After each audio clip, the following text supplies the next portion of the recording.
I can't even imagine what the suicide and homicide and just the rates of depression, and accidental deaths due to overdose are going to look like in the future.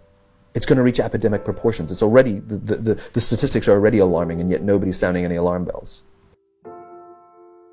Parents have to intervene. We have to stop giving our kids free access to social media and phones at young ages. They are not ready for it. Their minds cannot cope with the dopamine. They can only have it up to a certain hour, and you take it away. They're children. You can take the phone away.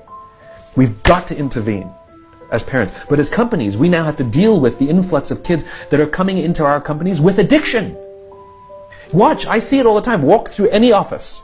You'll see the older employees have their phones on the sides of their computers as they're working. You'll see the youngest employees have their phones face up in front of their keyboards between their arms as they're working. And this is how they work.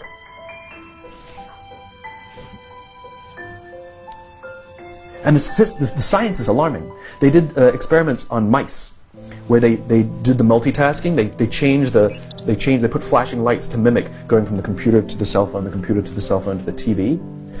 The mice that were exposed to the changing lights, it took them 3 times longer to solve a maze than the mice that weren't, and the damage was permanent. There is a subconscious reaction to these devices when we use them, okay? What if I were to hold my phone while I'm talking to you? I'm not checking it, it's not buzzing, it's not beeping, I'm nothing, I'm just holding it. Do you feel at this moment that you are the most important thing to me right now? No, you do not. Because there is a subconscious reaction we have to the device. When it is out, it makes the people around us feel that they are less important. So when we're walking down the halls in our offices and somebody says, hey boss, can I ask you a question? You go, sure, what's on your mind? We've just told them they're not that important. Or we can go, sure, what's on your mind? And if you don't have a pocket, find a shelf, put it on the shelf, come back and say, sure, what's on your mind? When we show up to a meeting, or a lunch, or a dinner, with our colleagues, our clients, or our friends, or our families, and we put the phone on the table, we have announced to everyone in the room that they are not that important to us. And by the way, putting the phone upside down is not more polite.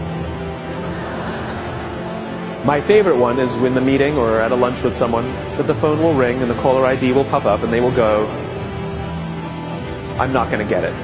Oh, so magnanimous. Oh, lucky to eat with you today. Or they could just put the damn thing away. You can tell how addicted we are. When somebody pulls out their phone when you're with them, how uncomfortable does that make us feel? You're walking down the street with someone, they pull their phone out. We feel stupid, so what do? We pull our phones out.